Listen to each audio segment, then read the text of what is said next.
Hands up.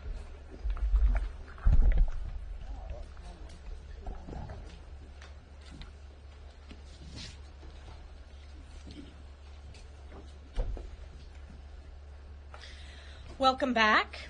During the August district work period, Democrats used their convention to overturn the will of 14 million Democrat primary voters to anoint Kamala Harris, a failed and weak vice president and the most liberal United States senator when she was in the Senate. This was in a desperate attempt to salvage their failing presidential ticket, and there is nothing more undemocratic than having far-left liberal elites anoint their preferred candidate without a single primary vote being cast. But Kamala cannot hide forever. Tonight, at the debate, the country will finally get to see the stark contrast between the strength and success of President Trump's America First policies and the devastation and weakness of Kamala Harris's radical, failed far-left agenda. While I was in my home district this August, my constituents made one thing abundantly clear. They are struggling because of the crises Kamala's policies have created. They are facing the highest inflation of a lifetime because of failed Kamala economics.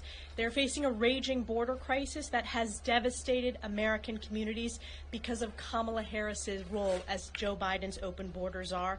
And they are seeing a weak foreign policy that has plunged the world into a state of chaos. We cannot afford 4 more years of failure and weakness under Kamala Harris.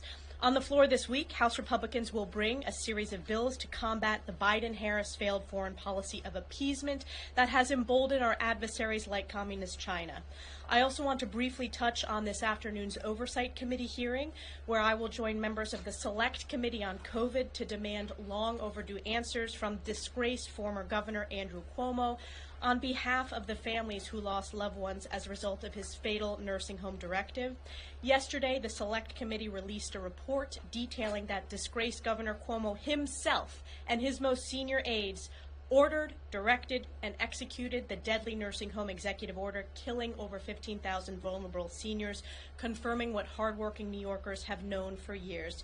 This bombshell testimony also reveals that the disgraced former governor and his top aides were caught covering up their culpability and guilt in an attempt to selfishly save their shredded reputations. There is no question that Andrew Cuomo is responsible for the deaths of innocent nursing home seniors. I want to turn it over to Chairman John Molinar, who's going to talk about many of the bills we have on the floor this week, and then we're going to hear from our Foreign Affairs Chair, Mike McCall, and the rest of leadership. I'm going to start with John Molinar. Thank you, Conference Chair, and good morning, everyone. I want to thank Speaker Johnson and the Republican leadership for bringing over 24 bills on U.S.-China competition while tackling CCP aggression head-on from the American heartland to the Taiwan Strait. The Speaker has been supportive of the committee's work, and I'm thankful for his vote of confidence in pledging to continue the committee in the next Congress. I'm proud that many of the Select Committee's recommendations are included in the bills this week, along with important legislation from the House Foreign Affairs Committee led by Chairman McCall, as well as some of the other standing committees. And we're here today because the Chinese Communist Party presents the greatest threat to American values and American national security in our lifetime. But we can stand up to the CCP by defending our values and reducing the party's leverage over the United States. This week, Congress will take action to secure our supply chains. From electric vehicle batteries to healthcare to critical infrastructure, the Chinese Communist Party wants to make us dependent on companies subject to its direction. Legislation on the floor this week will take steps to protect taxpayers from being used by the CCP to advance its leverage over our critical supply chains. China Week will also protect American technology. We need to stem the flow of sensitive American technology to our foremost adversary by strengthening our export controls. Legislation brought up by several of my colleagues, including Mr. Barr, a member of the Select Committee on China, will take meaningful steps to advance accountability and close loopholes permitting the flow of sensitive technology to the PRC. And most importantly, China Week will defend our values. Legislation on the floor this week will defend human rights in Hong Kong and counter the CCP's malign influence around the world. This week, we will draw a line in the sand. With one voice, the U.S. Congress will tell Xi Jinping this far and no further. I again want to applaud the Speaker Johnson and the House leadership for bringing these bills to the floor and making China Week a reality. I'll turn it over now to Chairman McCall. Thank you, John. I want to thank Speaker Johnson as well, particularly for inviting the Gold Star families today for a presentation of the Congressional Gold Medal on behalf of their children who were blasted by a suicide bomber that came out of Bagram prison, and it didn't have to happen.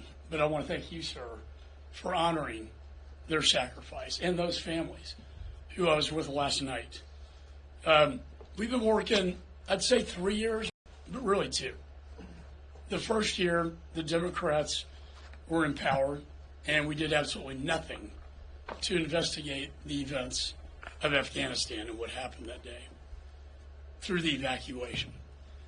After this is probably the most comprehensive investigation with the witnesses, the documents. It's an historic document. It's not a political document. It's very historic. I was a federal prosecutor. My lead investigator, AUSA and Afghan, we wrote this. And before you criticize it, read it. Everything is built on facts and evidence. And we made our case. We didn't draw conclusions in advance. We built the case all the way up. What we found was actually quite disturbing. We found that on day one, Joe Biden didn't care about the Doha agreement. I know a lot has been said about Doha and that President Trump entered into Doha, but that agreement had conditions placed in it. First of all, Taliban cannot attack U.S. forces, which they were doing. They cannot harbor or protect al-Qaeda, which they were doing. Al-Zawahiri being the prime example. Number 2 to bin Laden was protected by the Haqqani Taliban in Afghanistan. So when Secretary Pompeo briefed President Trump on that, he said they're in violation.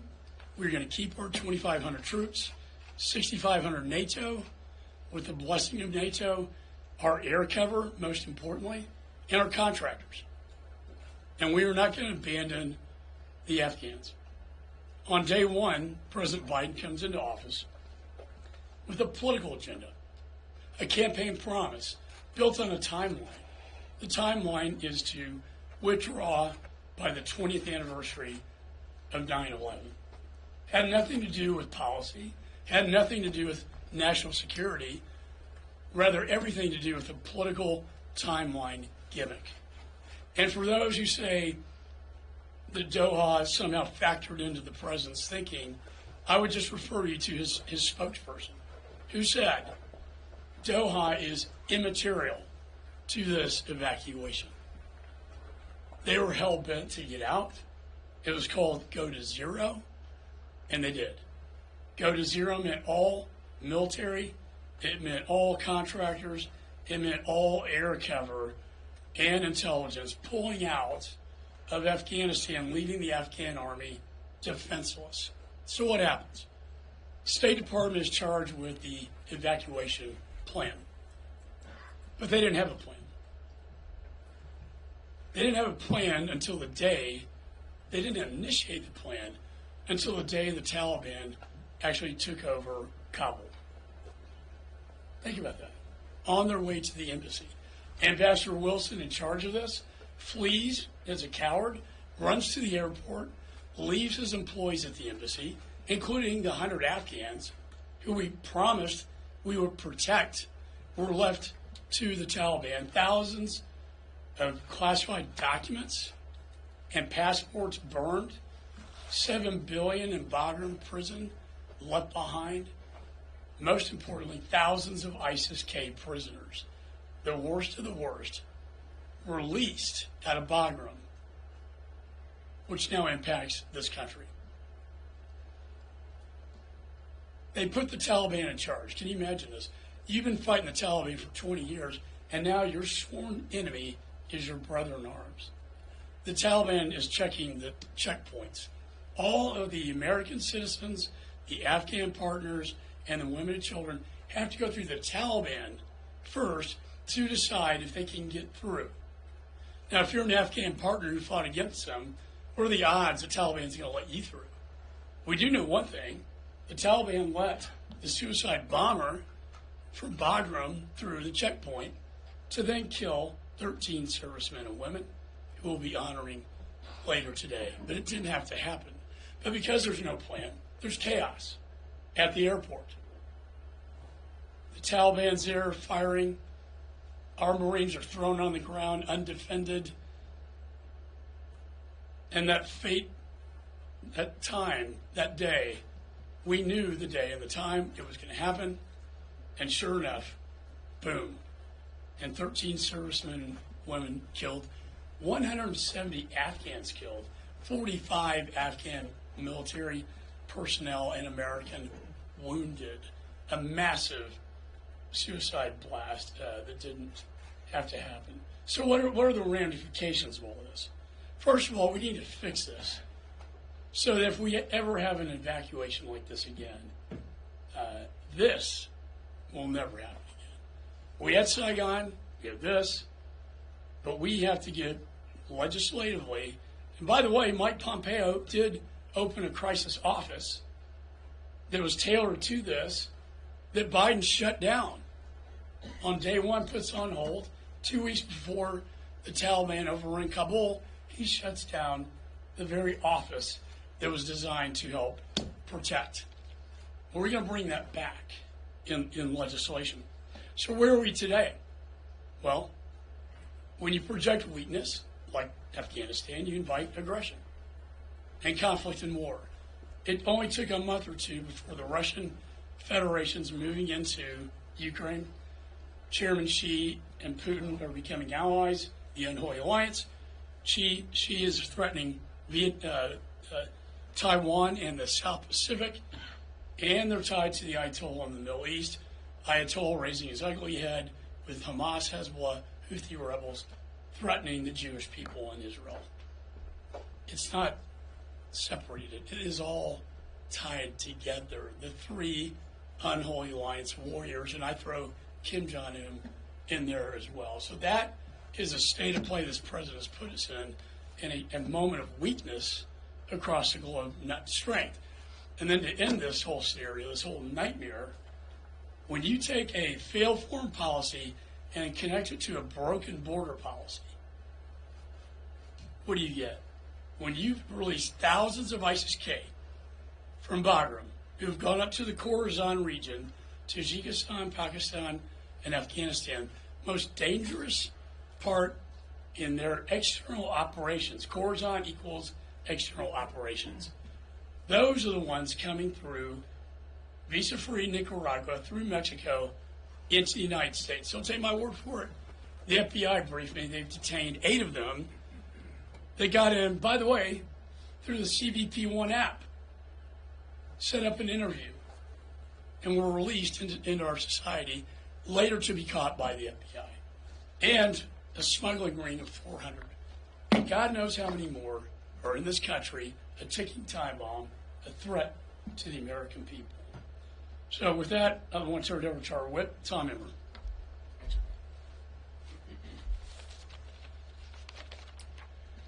Yesterday, Hakeem Jeffries sent his Democrat colleagues a letter urging them to reject our government funding plan, which includes the SAVE Act, claiming that House Democrats, quote, have consistently put people over politics.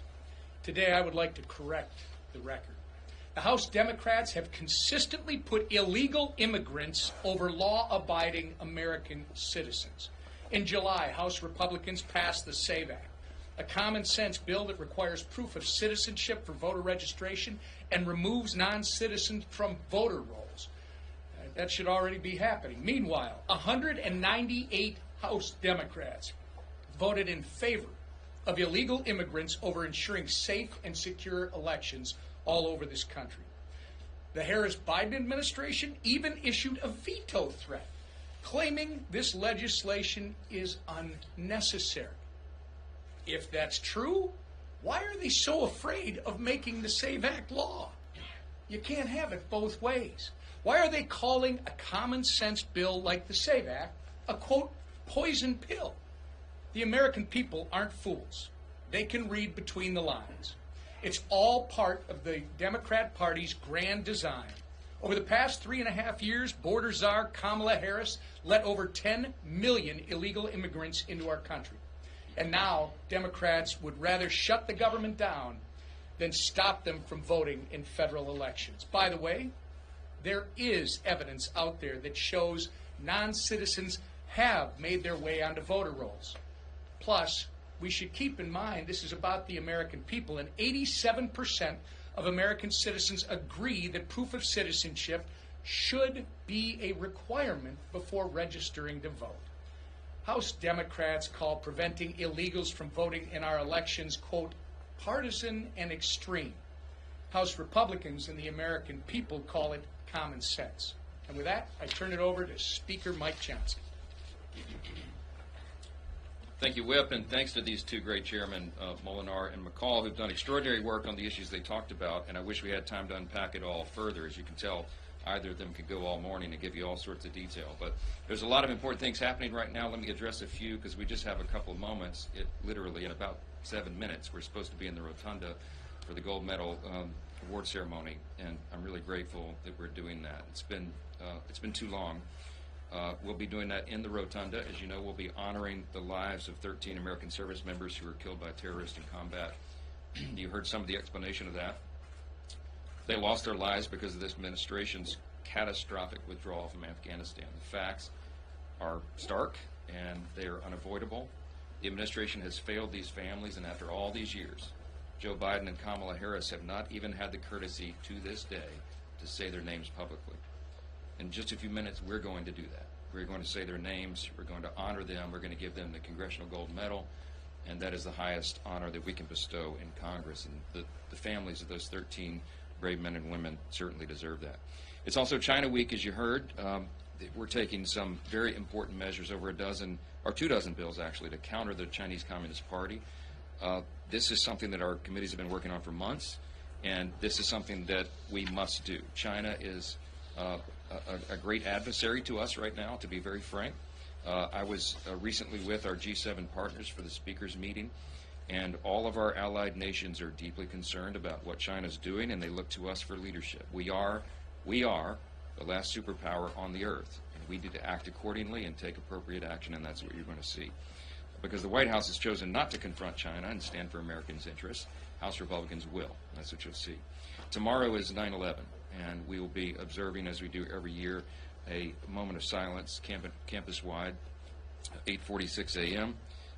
We're reminded on a week like this, when we honor gold medal families and we remember September 11th, that freedom is precious, and the people who are willing to devote and even offer their lives in service to that should be duly honored. Let me address the CR and the SAVE Act.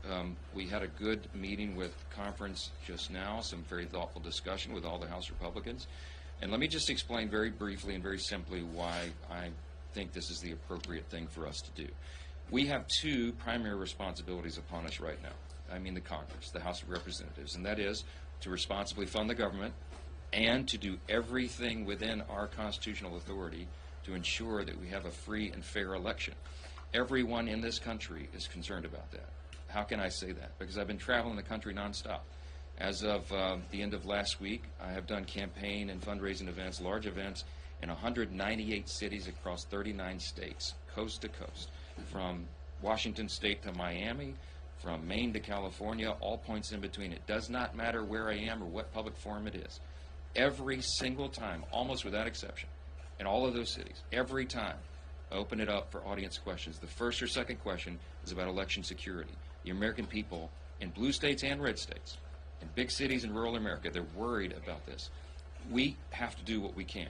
The SAVE Act is a response to what we deem to be one of the immediate threats, and that is illegals voting. How can we say that? They say it's not really a problem, Democrats say. It's already against federal law. It is against federal law, but so is minors buying alcohol. But we still require identification to do it. Why? because just because something's on the books doesn't mean people are going to comply. You don't get to go into a liquor store or to go buy cigarettes and check a box and say, oh yeah, I'm 21, give me the product. That's not how it works. It's not logical. It is an exceedingly logical thing to require the states to request proof of citizenship before they sign somebody up to vote. This is happening across the country. Pennsylvania is a very important swing state. Thousands of illegals are on the voter rolls there. Georgia, thousands of illegals on the voter rolls. Ohio, Texas, across the board, across the country, every time, Virginia, every time a state looks at this, they find that it is happening. We are in an era of razor-thin election margins, right? The polling right now in the presidential is the closest that it's ever been. I don't put much stake in that. I'm convinced Donald Trump's going to win the White House, and I can't wait for it to happen. But it will be decided by a narrow margin if you believe the polls. We have members of Congress, as you know, Marionette Miller Meeks won her first election in 2020 to Congress by 6 votes. We have members in California who have won their, Garcia, Duarte, and others, won their districts by 200 votes, 300 votes.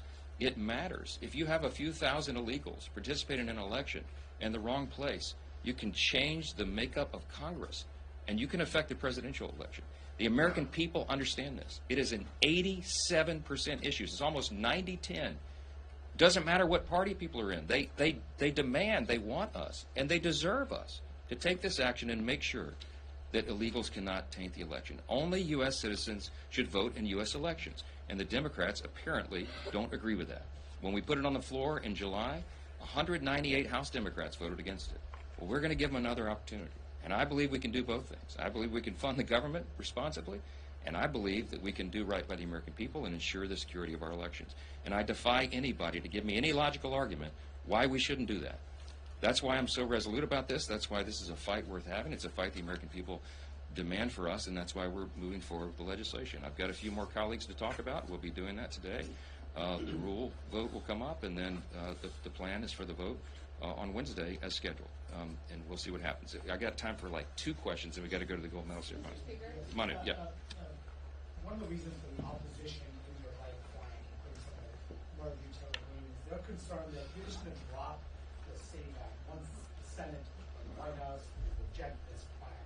So can you say right now that you are ruling out passing a clean CR at the end of the day? Manu, I am in this to win this. I believe, as I just told you, this is a conviction I feel deep in my heart. I've been a co-sponsor of the SAVE Act from the beginning, and I think it's something we must do. That's why it's worth fighting for. I'm not going to engage in conjecture and try to game out all the outcomes. I think this is something that we should do, and that's what we're doing. I told the conference that this morning. I'll say it here again. I am resolved on this, and I don't know what more I can say to show that conviction. Yeah. Front row. Yeah. Trump has said. I'm sorry. I'm with Iran International. Secretary Blinken today said the Islamic Republic is providing ballistic missiles to Russia. Chairman McCall talked about armor allies between the Ayatollah and Putin. And despite what the Biden administration is saying about slapping more sanctions on Iran, clearly many of these sanctions are not being enforced. What is your assessment of what's going to happen between the Islamic Republic of Iran and Russia, and what effect it will have on Europe? Well, I'm very concerned about that. So are our allies in Europe. I just met with them within the last several days. Our allies in that region are concerned because we all know that China, Russia, Iran, and North Korea are coordinating together. They're using one another's weapons systems. They're financing each other's operations because, as was noted earlier, they've seen weakness projected from the Biden-Harris White House. When we project weakness on the world stage, freedom is imperiled all around the globe. We know that. We understand the burden that we carry and have since World War II. That's why we have to have strength back from the White House. We maintain peace through strength. That was the Reagan principle that we still believe in. I'll defer to you. Go ahead, Mr. Chairman. The Speaker Go ahead. separated. I put in there sanctions against drones and missiles from Iran to Russia. With all due respect, it doesn't seem that the Biden administration. This is my point. We also put sanctions on energy exports to the tune of $80 billion that fund terror operations. I would call upon the administration to enforce the sanctions that Congress passed in the supplemental that I passed. Well said. I would love to do this all day, but we have got to get to Rotunda because the families are waiting and about 400 guests. So thank you. I'll see you all in the hallways. All right? Appreciate it.